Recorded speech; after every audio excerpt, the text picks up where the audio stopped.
First of all, it appears by his own words, by his own deeds, by his own actions, that he stole nuclear secrets, right? So let's just break this down, because there are people that are talking over What the about weekend. Hillary? Well, what about Hillary? What about Biden? What about this? What about... He stole nuclear secrets, allegedly. Is there a difference? In his own words. And he knew what he was doing. He's on tape. And then They've got him dead to right. He hid it. He lied to the FBI. And so everybody's going, oh, my God, the Republicans. I'm not looking at the Republicans. I mean, do they if they want to harbor a fugitive politically that, like, stole nuclear secrets, good luck. You're going to lose even more in 2024, lose even more in 2024. And these people say, oh, we're going to commit acts of violence. Okay. Guess what? Guess what? Guess what happens? That's been tried before. Yeah. They're in jail or going to jail. So if you think you're intimidating anybody, like the FBI is just looking, oh, okay, they said that, okay. How many more? Do we have enough jail cells? Yeah, we have enough jail cells. Right? So go ahead. Like, we've seen this all before, Jonathan Lemire. It went very badly for him on January the 6th. If they hate America so much that they want to, if they want to overthrow the government, it doesn't work. You end up in jail, and the people who try to have a conspiracy in jail for 20 years. Yeah. Right? And Republicans, they want to go down this path even more. Harboring a guy politically who stole nuclear secrets and figured out what documents to steal that showed America's greatest weaknesses. Now, why did he do that, do you think? To talk about that like on the 19th hole while having... we don't know why. But it doesn't matter. He stole some of the worst stuff. And so they can do the what about... Listen. You break my heart. You break my heart, official newspaper of Morning Joe. That is really, you don't have to play to the dumbest readers that you have. You really don't. But anyway, so we're going to see a lot of that noise. But as one admiral said to me, you got ground noise and you got the signal. Ignore the ground noise, Joe. Focus on the signal. The signal is we have a guy as president who has committed the worst crimes in the White House and outside of the White House of any chief executive in the history of this republic. And my feeling is if the Republicans want to defend him, if they want to completely destroy their party, have at it. We have seen this before as far as what happens when they defend him, and this is the worst yet. And yet a lot of them are still too stupid to realize they're just giving up 2024 by doing it. Yeah, now federal authorities are certainly concerned about that noise. Trump's calls for supporters to fight that rhetoric. Yeah, because and they are getting ready. They may have to arrest another 2,000 people, throw them in jail for the next 20 years. They're hardening the courthouse around Miami today in advance of the appearance tomorrow. So that is one certainly concern. But let's set that aside for the moment. But the politics of it, you're right. these classified documents, the material found within, is about as serious as it gets. It's the most sacred secrets the United States has about our own capabilities, about relationships with allies, about intelligence, about information collected from other nations' spies who now have to wonder if they can trust us with it. And he's caught on tape. Talking about it. And the documents are stored in boxes at the Mar-a-Lago ballroom and bathroom. Next to a literally toilet. next to a toilet. Was he going to flush them down the toilet? Next to a like, toilet. were they moved in there? I don't know. But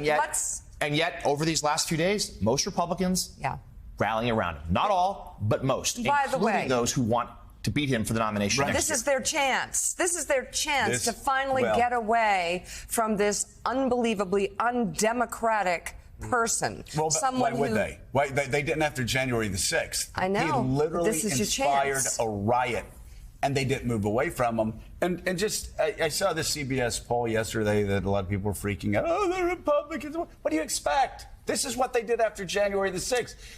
But there was one poll, Alex, I hope you have it. There's one poll that showed where the core of the Republican Party was going to vote in primaries. How many people think that stealing nuclear secrets is bad?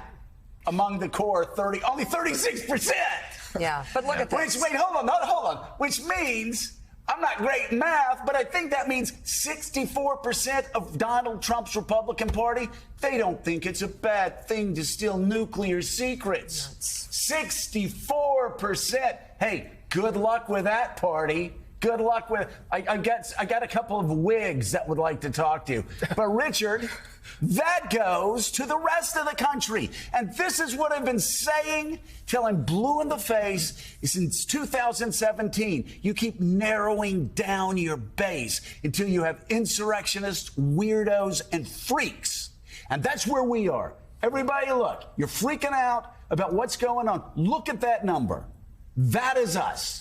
People who actually give a damn about a president of the United States who steals nuclear secrets and then lies about it to the FBI and then lies about it when the FBI tries to retrieve nuclear secrets. Things that are not his. 80%. That is us. That is us. We are the majority.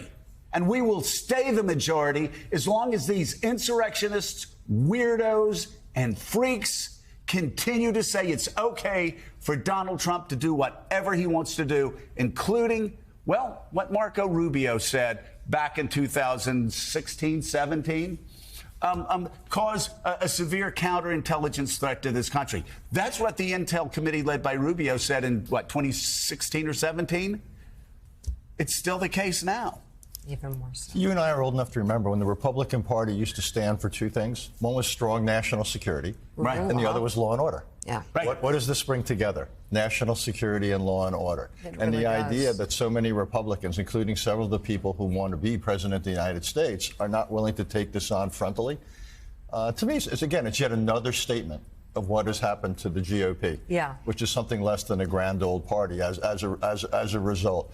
And we can argue the politics of it. It's basically say this is not a winning formula, but it's just to me a tragic commentary on what has happened in this country, that this could happen.